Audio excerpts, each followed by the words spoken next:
evening, ladies and gentlemen, boys and girls, people of the Nerdic Pro podcast. I do apologise for the setbacks this evening for tonight's podcast. I had a very busy night dealing with morons, I think, to say the least. And even still, I've got more to try and sort out and what have you. But yeah, so what was I saying? Yeah, so my name is, as per usual, Bobby effing Salastar. Oh yeah, plus as well, I've been dealing with a few things that I've been selling on eBay as well. That's going quite well, thankfully. So yeah, like, as well as trying to draft a few shorts here on YouTube and basically doing some behind the scenes work for the podcast and what have you, and housework and shit, and then just everything's all getting in the bloody way. And what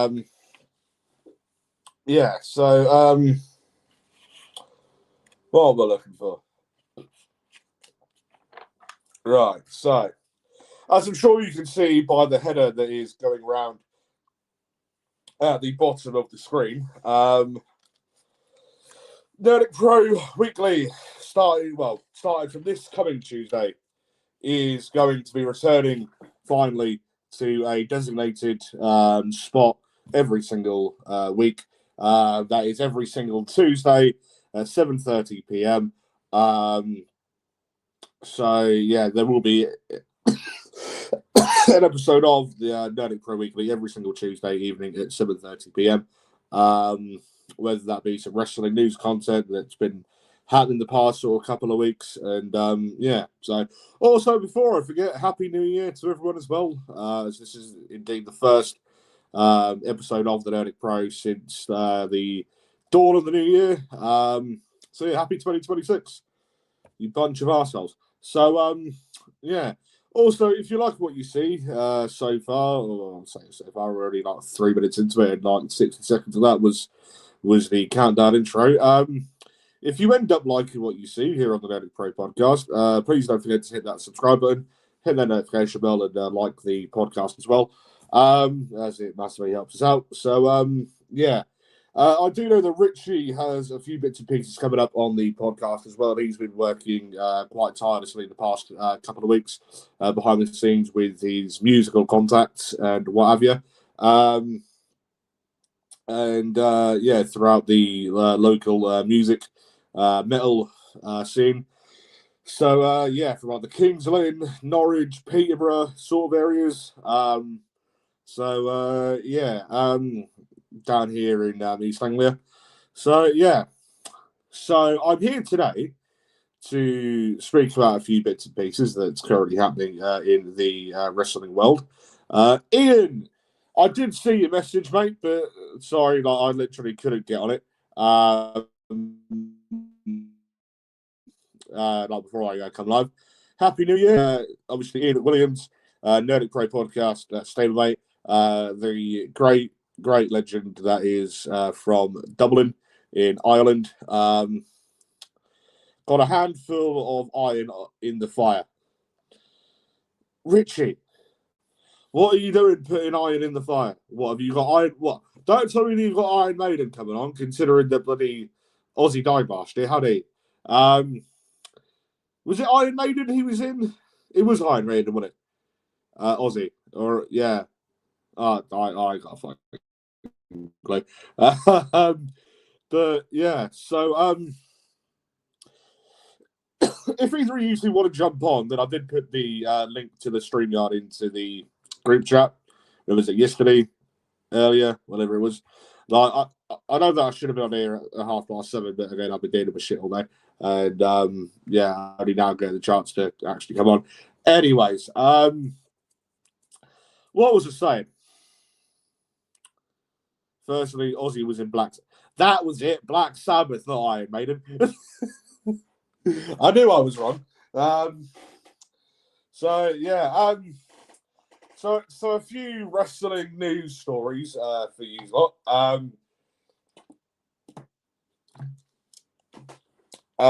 Talking about the rumours that have been speculating over a again, a potential sale of WWE to the Saudis to Saudi Arabia, and then Richie has put. Secondly, if I had Iron Maiden coming on, the world would fucking know. Well, just the way, unlike how you said that you had a bit of iron in the fire, kind of sounded like that you had Iron Maiden coming onto the podcast. So yeah, I also need to send you the password to the email, don't I? Fuck. Let me do that while I come off here. See again, forgetting things and being wrapped around in a load of shit. But yeah, God, I hate my life. What was I saying? Yeah, so I'd imagine you mean that you've got a few things in the pipeline, that you've got a few groups coming on, right? So yeah. Also, I've been talking to a few, like, not as if anyone cares, but I've been talking to a few local driving instructors, and I'm in the process of booking myself in. Excuse me, to book a few practical lessons and theory stuff in. I don't know how all that works. So yeah, hopefully come the end of next month, start of March, I should hopefully have all that sorted. Just to make, when it comes to the wrestling side of things, because for those of you that don't know, I travel the country refereeing wrestling. Any promoters out there, just send us a DM on Facebook if you want to book us for a show. 220 matches deep, death matches. Wrestling's first and only coal miners glove on a pole match. I riffed that for DOA. Lumberjack matches, last man standing matches, a tag team double dog collar.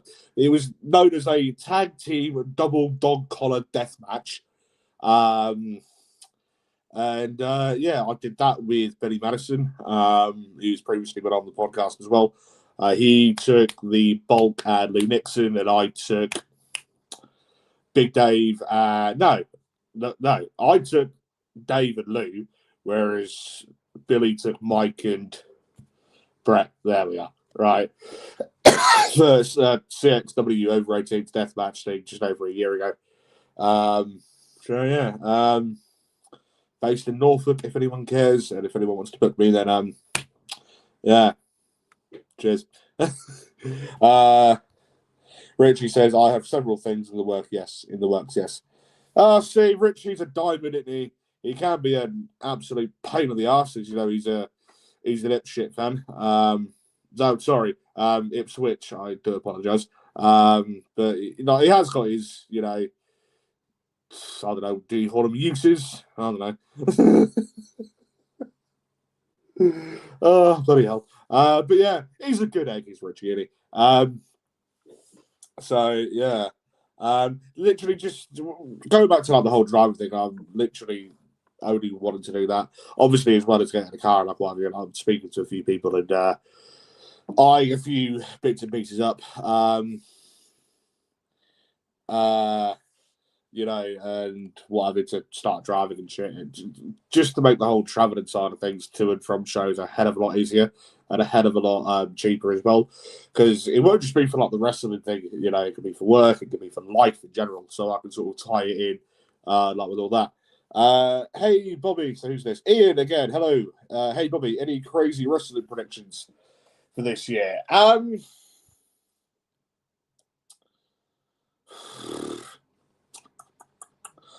got a feeling that I want to win my second wrestling championship this year. As I'm officially recognised on the world famous cage match as a former Classic UK Pro Wrestling 24/7 champion. Granted, the promoter at Classic UK Pro Wrestling is an absolute cock, but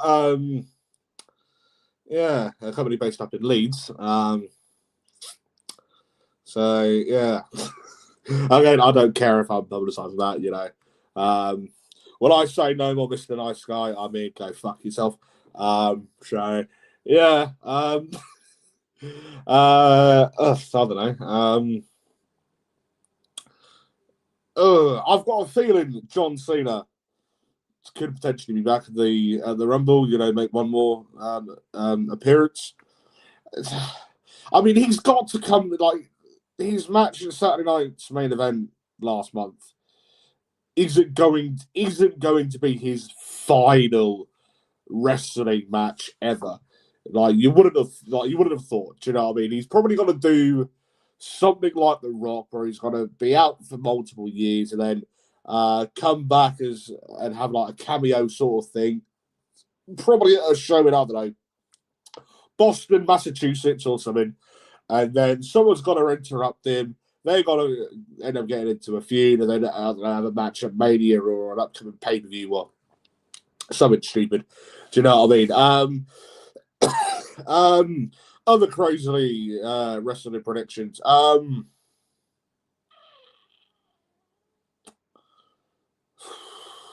don't really know any crazy ones.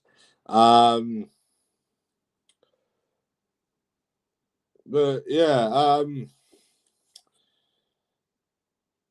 things that I would like to see happen, which could potentially be logical, is War Games this year. Because obviously we've got the whole TNA WWE partnership thing going on. Maybe have a like how they did a few years back with Raw, SmackDown, NXT. Maybe have a 4-way War Games. That's fucking not fun. That's so Survivor Series thing. Maybe not in the sense of a War Games, sorry. But have like a 4-way Survivor Series style match. Maybe even have it as a War Game style match, and obviously have the intervals, I don't know, have 4 people to a team. How many is it? 5 people to a team. At Survivor Series, isn't it? Have people from Raw, people from SmackDown, people from NXT, people from TNA. Do it like that. As personally, I think that could potentially work. Do you know what I mean? Richie has said Dirty Dom to become world champion by the end of the year. You know we all want it. Do we fuck? I don't know really like what planet you're fucking on, but I certainly ain't on the fucking same.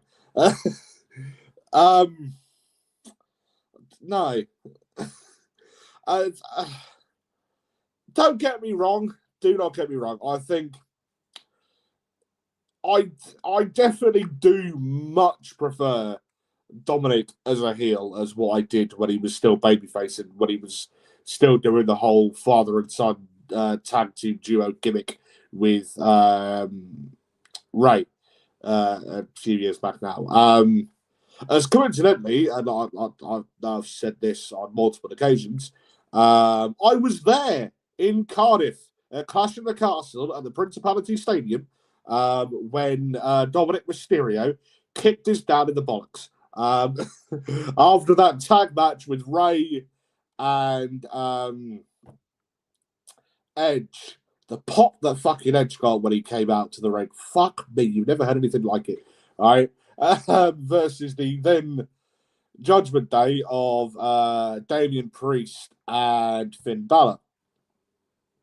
And it was being rumoured for a while that Dom was going to turn and obviously have the whole heel gimmick coming up and what have you. But I think as a heel, I think his mic work and what have you and his character work, I think is fantastic.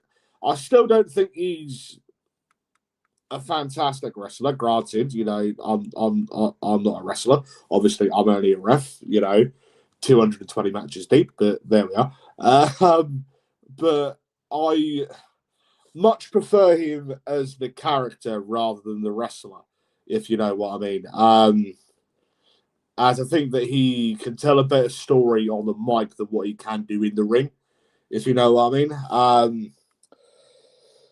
So I think this is probably one of those things where WWE weren't. My honest opinion, I don't think the WWE were expecting the whole heel persona of Dominic Mysterio to get over as much as what it has done, because obviously there have been countless amounts of times where Dom's been trying to speak on the mic and you literally can't hear in the building for shit because of the amount of boos he's getting, the amount of noise the crowd are making, with just pure hatred towards Dominic Mysterio.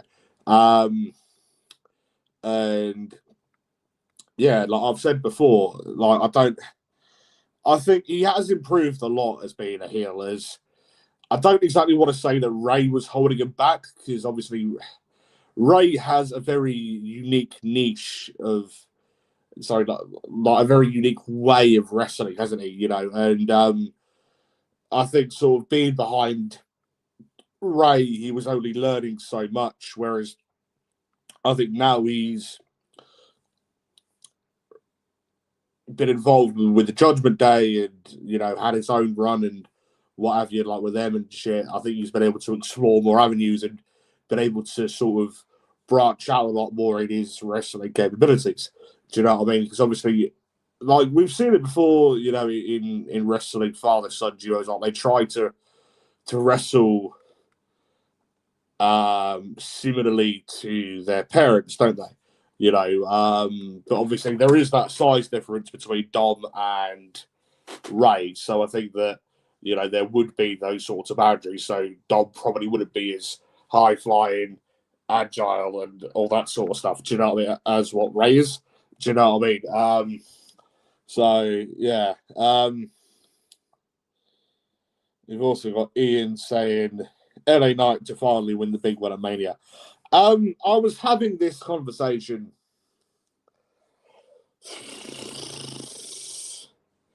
I had a very long, well, I've had no end of very long phone calls with the Nerdic Pro podcast general manager, Mr. Stuart Jones. And I want to say this particular phone call was probably about a year and a half ago.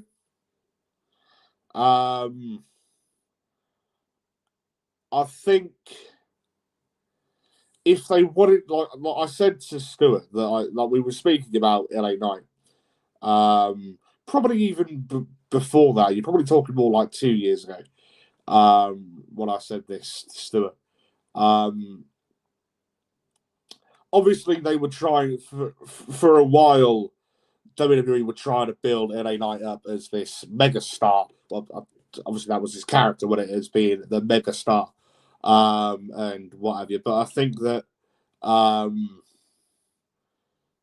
if they wanted to build him up to be the next John Cena, the next Randy Orton, the next Undertaker, the next Kurt Angle, the next Batista, the next Edge, the next fucking Hulk Hogan, the next Andre the Giant, the next Bruno Sammartino, etc. I think they've left it too late. Do you know what I mean? Don't get me wrong. I think that LA Knight will. I'm not saying that him being a world champion is going to be a shit thing.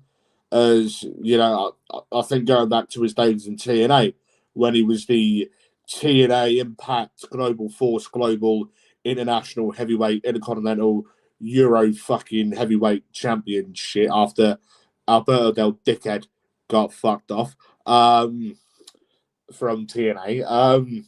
I think that he had a very good run with that, and I think yes, there was that chance of him, cementing his legacy even further and shit with the title. But even still, having him do it at Mania, it's got a bit. Thing is, with Mania,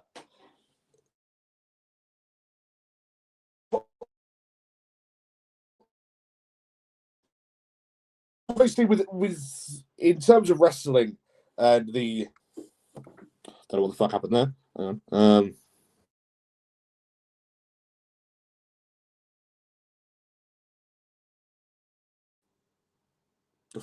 Well, my screen keeps buffering. Like if I just buff it out twice on the YouTube, just out of interest for those of you watching. Literally in the past 15, 20 seconds, I've just buffered out twice. Don't know what the fuck happened there, but yeah. So what was I saying? Obviously, for every show you book and for every show you plan out and for every show that you have, you want to book everything down to the T and you want to make sure that it's done perfectly. It's like EastEnders already, isn't it? You know, EastEnders, Hollyoaks, Home and Away, Coronation Street, Emmerdale Farm, all that sort of crap, right? You've got to have it so you want to make it look as good for people to want to come back next time. As much as I love LA Knight, I've loved him since his old Eli Drake days in TNA, 10, 12 years ago, and yeah, and even following him to when he was NWA World Tag Team Champion, obviously in the NWA with the Cowboy James Storm more recently. And I am glad that... So, going back to his early days in NXT / the main roster, when he was meant to have been, what was it, Maxine Dupree's brother or something, what it is. What was his fucking name? Something Dupree, what it, right? And he was in that that little mini faction with what's the faces, right? I can't get the fucking names now, but I think that, I think they've done well to bring him away from that, because had they have continued with him as that character and what have you, then I think that he'd have been one of these people who were in the one of these big bulk of fucking releases from their contracts, and thank you for your time sort of things, like they say. But yeah, don't get me wrong, I would like to see LA Knight as the World Heavyweight Champion or the Undisputed Champ at some point, as we all know through his TNA. Well, I do, obviously, because I was watching TNA every week religiously, without fail, back to when it first happened, when he became the Global Force TNA Heavyweight International, I don't fucking know, champion. But yeah, so he's got the caliber of being a world champion as well as holding championships. It's just, I think with LA Knight now, excuse me, at this point of his career, I think it's got to be booked correctly. And if they were to do it at Mania, again, I think it would need to be one of those things where they need to do it correctly and in a certain sort of fashion. Anyways, going back to what I was saying, so this is as per Ringside News, I believe they're called. Yeah, so ringsidenews.com, very good outlet. I'm also going to be reading a few things from Fightful Select as well, so Sean Ross Sapp's gaff as well. But this article specifically is from Ringside News, and the title for this article is "Could WWE be sold to Saudi Arabia?" According to Jonathan Coachman, that's no longer just fan speculation; it's an active conversation behind the scenes. Obviously, we all know to take what Jonathan Coachman says with a pinch of salt. So, the article reads further, saying, speaking on the Coach and Bro Show, which is his podcast, Jonathan Coachman claimed that WWE potentially selling to Saudi Arabia is now being discussed backstage, and it all ties back to WWE's ongoing relationship with the Kingdom. Obviously, the Kingdom of Saudi Arabia, as the country is officially known, which began in 2018, which began in 2018 with a 10-year strategic partnership. Coachman started with a tease, stating on his podcast, and I quote, Is this where I tell you another thing that happened in the last 24 hours? I get a call, and I've been told that our narrative that we've been preaching for 6 months to a year has started to become a topic of conversation. It's not only becoming a topic that you talk about, it's not only becoming a topic that you and I talk about, but it's actually being talked about backstage in the WWE. Does that surprise you? End of quote. Coach explained that Saudi Arabia hosting the 2026 Royal Rumble is being viewed internally as a test, one that will likely set the stage for something much bigger. Again, Coach went on to furtherly say, and I quote, the whole purpose for having the Royal Rumble event in Saudi in January, which is now this month, is a test to see how Saudi Arabia addresses and holds premium live events, PLEs. And then in 15 months, when WrestleMania goes to the same country, that would be the ideal time. He also pointed to the financial incentives called the potential sale to Saudi Arabia, and I quote, the play from day one.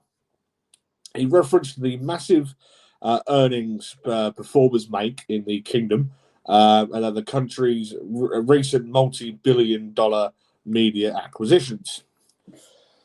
Coachman also said, and I quote, why wouldn't you? Everybody, whether it's boxers, MMA guys, whatever, comedians, they're all going to Saudi Arabia because of the amount of money that they can make in one day. Is what they would make in 6 months touring the United States. And just how much could the kingdom shell out WWE? Just how much could the kingdom shell out for WWE? Coachman believes WWE could be sold for between 15 to 20 billion US dollars. I think $15 billion is the number. I think 15 to 20 billion would make everybody whole, and that would be a drop in the bucket for whatever fund they're taking that money out of. With the Royal Rumble set to take place in Saudi Arabia this month, WrestleMania 43 headed there in 2027, the groundwork seems to be more than coincidental. If Coachman's sources are accurate, WWE could be headed for its biggest ownership change yet, and it might be sooner than expected. What do you think about the possibility of WWE being sold to Saudi Arabia? Please share your thoughts and feedback in the comment section below. I want to say the same to all of you guys. So let's see if eWrestling News, another trusty source of wrestling, see if they say anything different.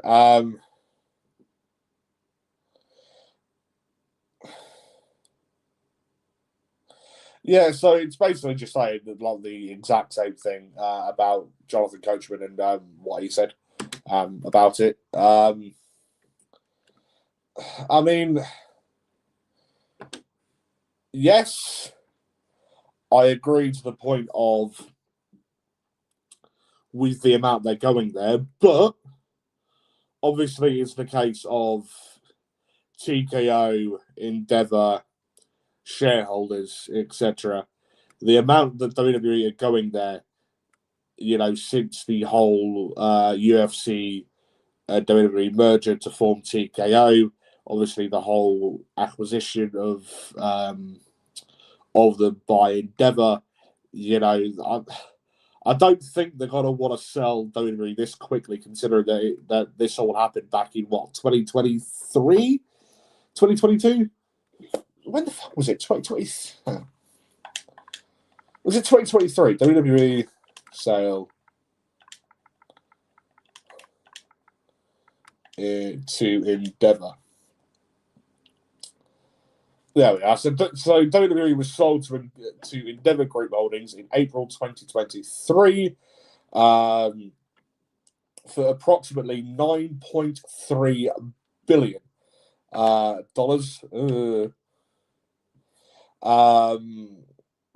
Forming a new publicly traded company called TKO Group Holdings.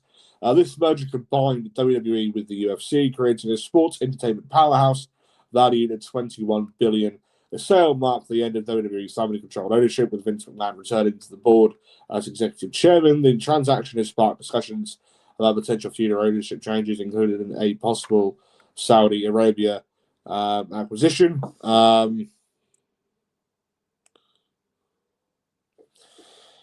Going there for a payday, yeah, whatever. Ownership, that'd kill the women's division. Any LGBT connections done.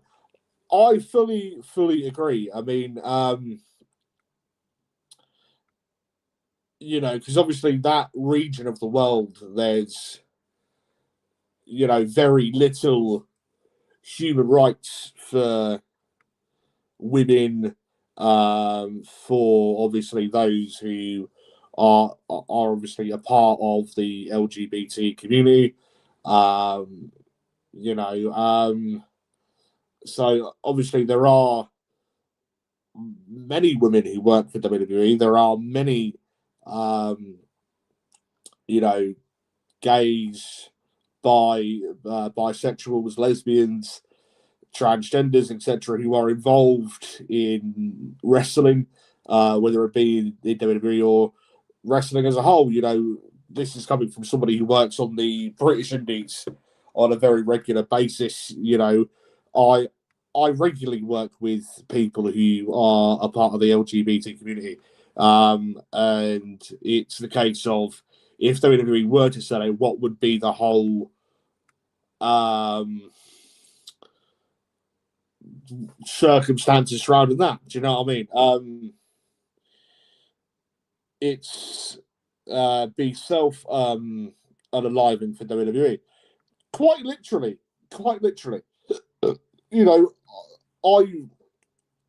I regularly work with people who are, like in life as well as in wrestling. I'm sure that he won't mind me saying, but a very good friend of mine in wrestling, Mikey Andrews, over the past 3 years, I've regularly stayed at his house, or in pubs that he's been running. I've stayed in his flat. I've stayed in his now ex-partner's old flat. I don't think she's out in that flat anymore, but I'm not going to get into that. Yeah, I've stayed in his spare rooms and what have you, and it's a few months back, he fully came out as gay, and what have you. And this is the bloke that I'm staying in the same house with, and actually going to his place, he's doing me a favour by letting me stay up in his house, or the flat above the pub. So you do come across these people who are, gay and what have you. I've got no issues with it. I'm personally not. But it's just who you are at the end of the day, innit? But obviously with WWE, I'm sorry, not WWE, with out in the Middle East, I don't like getting political, but obviously there are certain differences between what people can do over there to what they can do over here. Do you know what I mean? Yeah,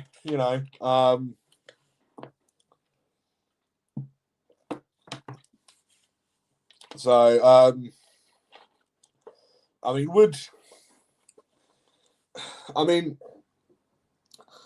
coming from a British wrestling fan, I don't exactly want to say that I'm furious, but I'm fucking furious the fact that our Saudi Arabia got WrestleMania before fucking we did. Do you know what I mean? Because I've said this no end of times here on the podcast, right? Going to Cardiff, clash at the first ever WWE Clash in the Castle, back in September of 2023. WWE fucking took over Cardiff, took over fucking Wales, Do you know what I mean? You know, the entire. I remember going up with Joe Johnson, who's previously appeared here on the Nerdic Pro podcast on multiple occasions. Still a very good friend of mine. You know, we've spoken about going to some more shows in the near future. We would. We were coming in like to the outskirts of Cardiff. Stopped off at a Tesco's just on like the outskirts of Cardiff because like just for like a toilet break, like we couldn't check in to the campsite. We were staying on for like another hour, and like we were only like a 20-minute drive away. Plus, I needed a massive shit, right? And, yeah, fucking. So we stopped there, and again, there were banners, there were posters, there were fucking, you know, billboards, and you name it. There was fucking advertising, some form of advertising for Clash at the Castle, right? All over the fucking place. And then I remember getting into Cardiff City Centre, you know, in and around Cardiff Castle, and then in like Cardiff City Centre, there were no end of people, you know, like handing out posters for it and stickers and like WWE people that WWE had fucking brought in, you know, for like these like activities for like the kids and like what have you, you know, having you know these little crappy fucking like tear away fucking like tattoos that you can get,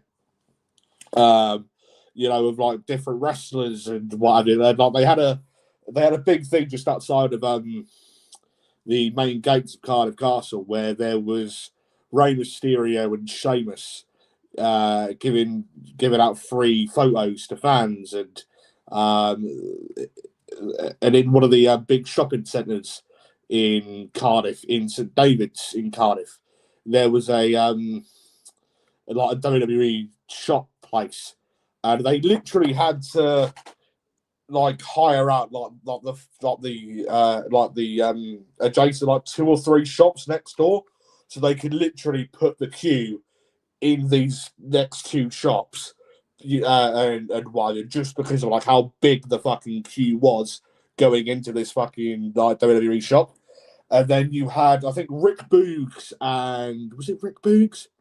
And it was definitely Madcap Moss was one of them.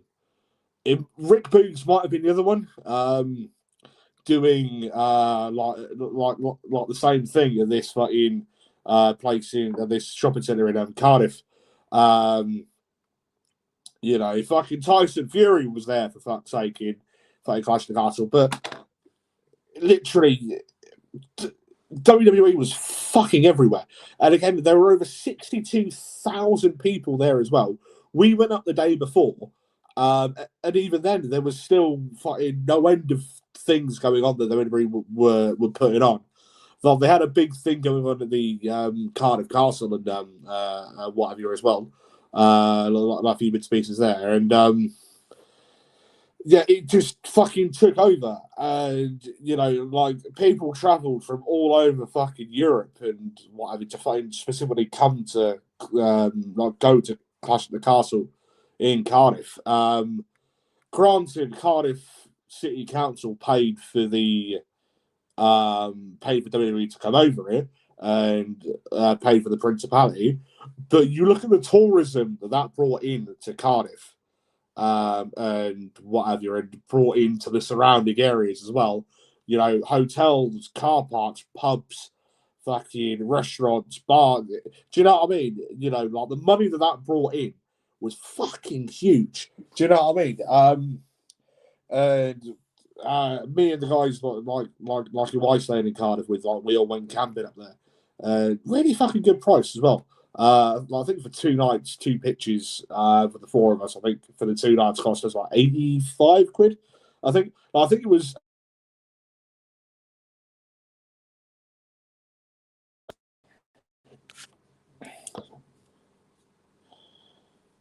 Yeah, sorry about that. Sorry about that. What was I saying? Yeah,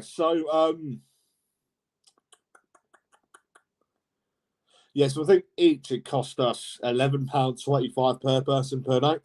So I mean, like there were four of us, so you can't really complain with that, can you? Like it ended up coming like to £22.50 each, so like 85 quid. Like you can't really complain with that, can you? For the 2 nights. Anyways, so moving on to the next topic. Same, especially if Cena teased it a Money in the Bank London. Well, exactly. When he was it in the same speech that he retired in, that he announced his retirement in? Was it then, or was it a different, or was it the following one? The following Money in the Bank. Either way, obviously he said that he wanted to go, obviously be at that because I know that he was in the country anyways, doing some like filming, like doing something like for a film, wasn't he? And hence why he was there. Because obviously he was there anyways, and he said like another main reason why he was there because he wanted to bring WrestleMania to London. And you ask many legends of WWE who were probably in their twilight years of their career, shall we say, or have retired or have since retired from wrestling. You ask many people where their favorite foreign place to tour was, guaranteed, like they'd always say it'd be the UK. You know what I mean? Because obviously we're a football country, aren't we?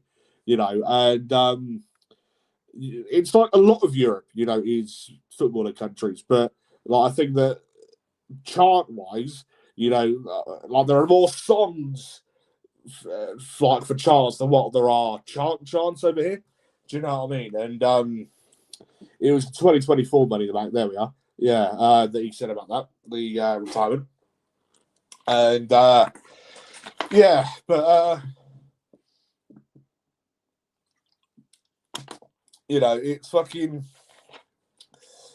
Even if they did it at like fucking Wembley or whatever, obviously I get Tony Khan at AEW will have a closer tie to the Football Association over here than what WWE would do, because obviously Tony Khan's obviously the owner of Fulham, isn't he?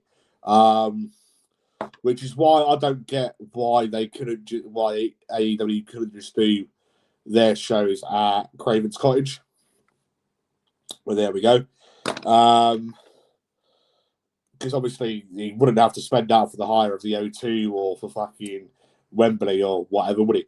You know what I mean? And yeah. Anyways,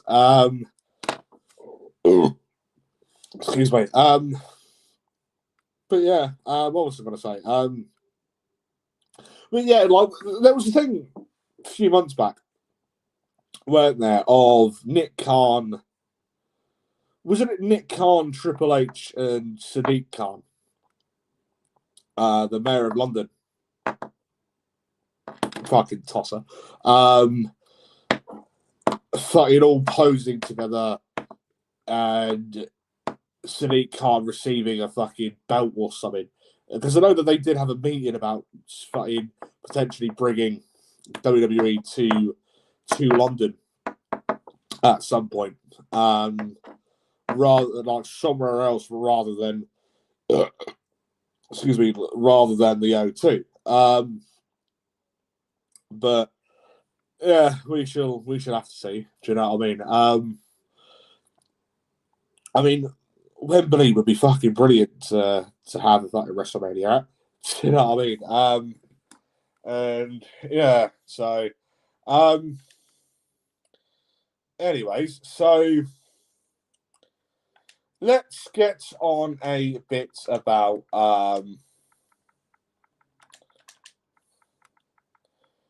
Tommaso Ciampa. As I have heard rumors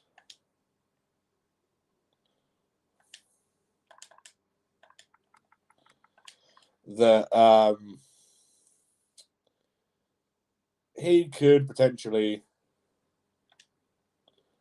be leaving WWE in the very, very near future.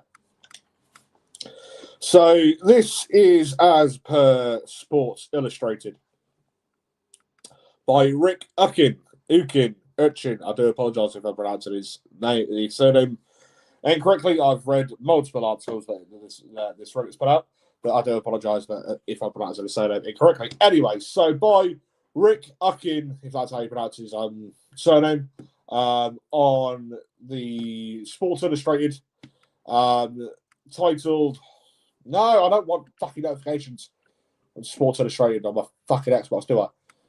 Go away.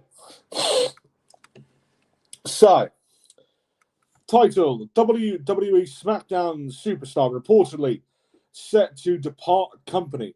A central figure in the Smackdown tag team division, obviously part of DIY alongside Johnny Gargano, is reportedly set to let its contract expire, leaving his partner to go it alone moving forward. This is some rather surprising news to kickstart the weekend, but Tommaso Ciampa's time in WWE is reportedly coming to an end, at the very least for the foreseeable future. The former NXT champion has not been seen on SmackDown since the December 19th episode, where he and longtime tag team partner Johnny Gargano lost to Ilya Dragunov and Carmelo Hayes. Can't lie, I actually thought that was a pretty good match. Gargano, meanwhile, has remained a prominently featured player on the Blue brand throughout the holidays, alongside his wife and manager, Candice LeRae. Johnny Wrestling attacked Carmelo Hayes moments after he won the Men's United States Championship a week back and unsuccessfully challenged him for the title Friday night in Buffalo, New York, in what was a spectacular matchup. He's also scheduled to face Axiom one-on-one next week in Berlin, Germany. Gargano and Ciampa, collectively known as DIY, have spent the majority of their time on the main roster wrestling in the tag team division. The former NXT tag team champions reunited in October 2022 and went on to compete in their first WrestleMania together 2 years later. They failed to win either of the Raw or SmackDown tag team titles that night, but did eventually capture the rebranded WWE Tag Team Championships on 2 separate occasions. Johnny Gargano is being left to do it himself moving forward. The folks at Body Slam are reporting that Johnny Gargano will be moving ahead as a singles competitor on Friday Night SmackDown, as Tommaso Ciampa has decided to let his deal expire. There'll be just 2 seconds. Just got to get this pop-up out the way. The pop-up on the screen, and it fucking annoys me when they do that. Sources indicate so this is specifically a quote from Body Slam. Sources indicate to Body Slam that Tommaso Ciampa's contract is coming up and he plans on finishing his time up with the company without a renewal. It is unclear if Ciampa chose to not sign a deal and is planning on going elsewhere, or is wanting to take time off without a deal. Ciampa's decision to step away from WWE comes just as it appeared. He was in line for a singles push. He spent weeks chasing after Ilya Dragunov when he was the United States champion, and DIY even had a special Jackass merchandise made up after the Mad Dragon continuously called him that on television. He finally receives the opportunity to face Dragunov for the title on the December 12th edition of SmackDown, but came up short. Again, in what was a really great matchup, we'll provide an update on Tommaso Ciampa's future in professional wrestling just as soon as more information becomes available.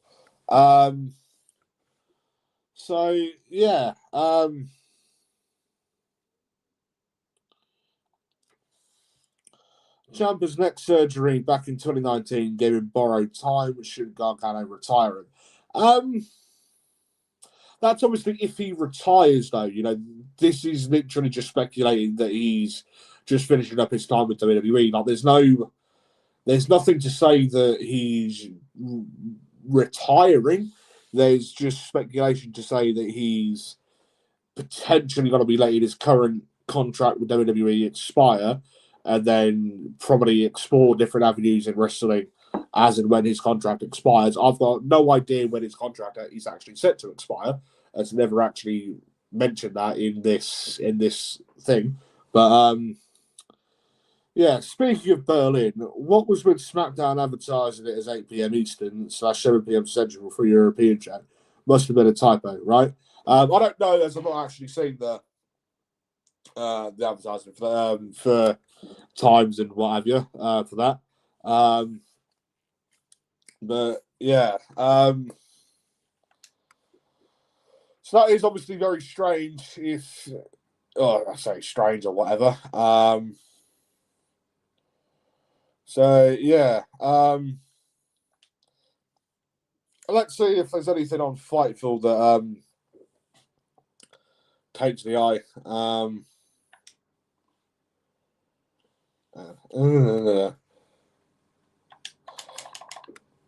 Right, so Fightful Select WWE.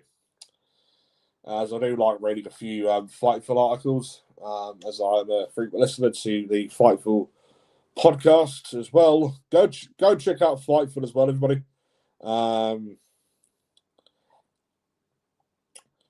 Anything? Oh yeah, obviously Hiroshi Tanahashi retired from New Japan, the legendary Japanese wrestler. Let's read this. Don't you just hate it when you're just met with fucking pop-up after pop-up after pop-up after ad after ad after ad when you're fucking trying to go through all this shit? You know what I mean? So, this is by Jeremy Lambert of Fightful Select.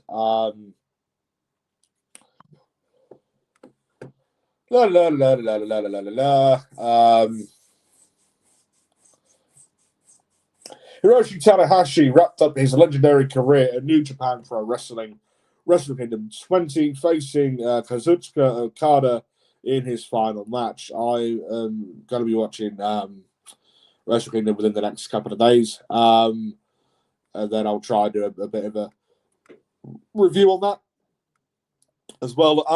Tanahashi's career began in 1999 with New Japan Pro Wrestling, and he wrestled at least 73 matches each year, beginning in 2000. In his final year, he wrestled 148 times, which is the highest number of matches he's ever wrestled in a singular year. After Wrestle Kingdom 20, Tanahashi had a simple message. I think if I don't say this now, I'll never be able to say it for the rest of my life, so I'll say it in a loud voice. Aha! I'm tired. From 2012, for 14 years, I haven't said I'm tired. So I've been stocking up on 14 years worth of I'm tired. Ha! I'm tired. Applause in the venue. Thank you very much, he said. After the match, Hiroshi Tanahashi was honoured with a ceremony that included appearances by Katsuyori Shibata, Jay White, Tetsuya Naito, Will Ospreay, Kenny Omega, Kota Ibushi, and more. Fans can find blah, blah, blah, blah, blah. I mean, obviously, Hiroshi Tanahashi, ace in New Japan. Like, you can't fault him for what he's done throughout the years. The bloke's just the legend, isn't he? More wrestlers and personalities honor Hiroshi Tanahashi's retirement from pro wrestling in New Japan's Wrestle Kingdom 20. More pro wrestlers and personalities have honored Hiroshi Tanahashi in line with his retirement from pro wrestling at Wrestle Kingdom 20. On January 4th at the Tokyo Dome, Tanahashi would main event Wrestle Kingdom 20 along with Kazuchika Okada in a singles match that would serve as Tanahashi's final wrestling match before he retired and ended his career as an in-ring performer. In the lead-up and aftermath of Tanahashi's final match, several pro wrestlers and personalities have sent out social media posts reacting to the news, including Tony Khan. So Tony Khan's tweet says, thank you all watching Wrestle Kingdom. Thank you all watching Wrestle Kingdom live. Congratulations to New Japan president tagging Hiroshi Tanahashi for the massive success of this historic event. A marvelous spectacle befitting the once-in-a-lifetime occasion. Hiroshi Tanahashi's retirement. Thank you, Ace. Simon Miller, obviously, what culture personality and now a British wrestler, tweeted saying, this was so great. I love how someone doing a hand motion that can make you pop out of your seat. Tanahashi is the man. Really enjoyed the Okada match. Happy retirement to a proper GOAT. Matthew Ridault, he was obviously I've just completely fucking botched his fucking name up, innit? Fucking what's his name? Formerly known as Aiden English in WWE, obviously now the TNA commentator. He had said, Tanahashi's son, it was an absolute honour to watch you compete and a career highlight to call some of your matches. My time broadcasting some of your matches for New Japan Pro Wrestling in the USA was a privilege. The professional wrestling is better because of you. Sean Spears just put a praying emoji. Tanahashi tagging him, and then just hashtagged Ace. That's Tanahashi writing in Japanese. Unfortunately, I can't speak Japanese. Kenta, obviously formerly known as, what was his fucking name in WWE? Hideo Itami. Good luck and have fun. Thank you, Ace. 4th of the 1st, 26. Mike Bennett had put, I had no business sharing a ring with you, but I'm so glad I did. It was an honor and privilege. Forever grateful for your generosity. Enjoy retirement, Ace. So go back to when Mike Bennett and Hiroshi Tanahashi had a match in Ring of Honor many moons ago. Frankie Kazarian had said, I raise a glass to Hiroshi Tanahashi, one of the very best, what an incredible honor. It was an honor to share the ring with such a talented and well-rounded ambassador to our industry. New Japan Pro Wrestling is in great hands. And obviously now Hiroshi Tanahashi will be taking up a more full-time position as the president of the board in New Japan Pro Wrestling. Do you reckon we see Jericho return on the first Raw of the year? You know what? I was saying this on last week's episode of Nerdic Pro Weekly. I wouldn't mind seeing him back. You know, I certainly wouldn't say no. But it's the case of, you bring him in, what the fuck do you do with him?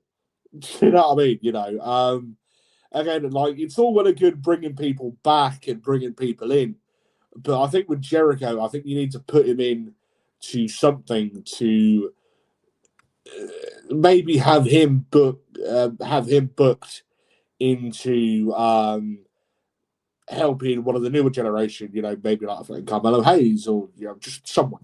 Do you know what I mean? Or even a fucking Kit Wilson. You know, are they trying to build up Kit Wilson? There's a fucking photo on Facebook of me somewhere at a show a few years back, just up the road from me in Holt, here in Norfolk. So this is going back to when he was wrestling as Sam Stoker. Not long after he first started wrestling for NXT UK. This was at a Falling Star show, and this is a show that was at like a few years back. Because originally he was wrestling as Smooth Sammy Smooth. I knew him as Smooth Sammy Smooth since 2015, 2016, when I first met him at a Falling Star show, to see him wrestle. And then see him a few times there, and then when he first signed with WWE, it's the whole NXT UK Pretty Deadly gimmick. And so like I had a picture with him. Like Jack Landers, I think he wrestled.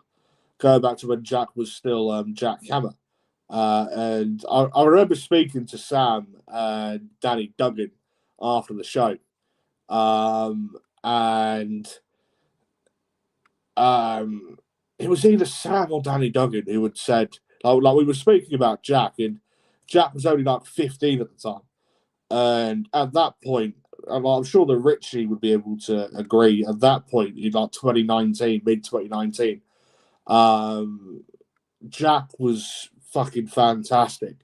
And then it might have been Sam, or either way, it was like there was a conversation between me, now Kit Wilson, and Danny Duggan, all speaking about Jack. And one of them two said that, like he's only 15 now, and to think that in 5 years' time he's only going to be 20.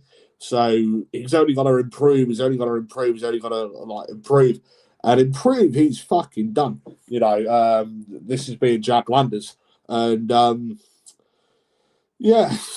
there's I will try and find the thing somewhere, and you can all follow me on Facebook and what have you, and then I'll try and share the thing on Facebook. And so myself and Tom Falcon both said that Jack was going to be the next Ospreay. Easily. Tom Falcon, what a bloke. It's a shame why he ended up having to leave wrestling, thanks to a certain fucking cowboy, but I ain't gonna fucking mention all that shit. But fucking because shit happens. But easily, like I think that having someone like Jack versus Will Ospreay, mate, that's a fucking money-making match right there. Do you know what I mean? So Jack, was it Summer Just Gone? No, so it was the summer before last. Summer before last, Jack spent 4 weeks out in Japan, doing a tour there, and was booked by, and was literally his tour out there was fully done by. It was fully booked by Tajiri, believe it or not, because Jack had worked with Tajiri numerous times on shows and what have you over here, and Tajiri really liked Jack's style and all that, and Tajiri helped him get out to Japan because it was always on, because I've known Jack like fucking 12, 13 years at this point now. And it'd always been his fucking dream to, go to Japan, and wrestle to Japan and wrestle in Japan. And year before last, over the summer, he got to live that, dream and wrestle out in Japan. Coincidentally, I ref the show for Big Top in Sheringham here in Norfolk, and Jack was wrestling on that show, and he literally only landed back in the UK that morning. So he literally whatever airport he I think he said it was Stansted. He flew in from flew into or something, and then ended up coming from Stansted straight up to Sheringham to come and do that show for Big Top. I think that was the show where Jack wrestled Rob, so Furio. And I don't remember this spot at all, but there's a video on Facebook somewhere of me getting elbowed by Jack, and we ended up taking a leg drop to the fucking neck by Furio. I don't remember none of that at all. And even fucking afterwards, again, I didn't remember it at all. Straight fucking after the match, I don't remember that at all. And then so Swede then come into the match, and fucked everything up. Obviously, I was down, blah, blah, blah. And I ended up getting up, seeing all this shit going on, and ended up calling the match off. And that then led on to the next Big Top show at the same place, that bank holiday Monday in August. And and then Sweden ended up winning the Big Top title in the three-way between Jack, Rob, and Swede. And he ended up losing it to Joe. Joe's still champion. And yeah, so happy days. So, and since then, Jack has put on a ton of mass too. Yeah, he fucking has as well. He's fucking jacked, no pun intended. He went to Japan in 2024. That was it. Yeah. So yeah, that was really good. I remember speaking to Jack literally like the day that he got back, because obviously he came straight from the airport back over here for the Big Top show. And like he was saying that in a lot of Japanese wrestling, like you don't go to like they're not stored in like they are stored in like vans and that sort of shit, but they literally have like motorized machinery and vehicles to take the fucking all the stuff out the fucking ring and like putting it into like certain bits of the fucking buildings, because obviously, you know, like a lot of these buildings are fucking huge in Japan. Like you just look at you know, the what's it called? The Korakuen Hall. What are they called? The Korakuen Hall and the Nippon Budokan. Like again, it's really big fucking venues and shit, and like as well as others. You know, so like they have the space to, you know, like lay everything out, and like a lot of the rings are fucking huge there as well. Coming from a big fucking Japanese market myself, do you know what I mean? And yeah, so been on this podcast over an hour now. Fucking hell. So yeah, I think that's gonna bring us to an end of today's podcast. As I've said, Nerdic Pro Weekly officially will be moving to Tuesdays as of 48 hours' time. So in 2 days' time, we'll be seeing you all back on here for episode of week number 217 of Nerdic Pro Weekly. I hope that everybody has had a very good New Year so far, as well as a very good festive season. I don't celebrate it, so, you know, but I do hope that everybody's had a very good New Year and holiday season. My name is, as per usual, been Bobby effing Summonstar. Thank you all very, very much for watching, and I shall be seeing you all later. Goodbye.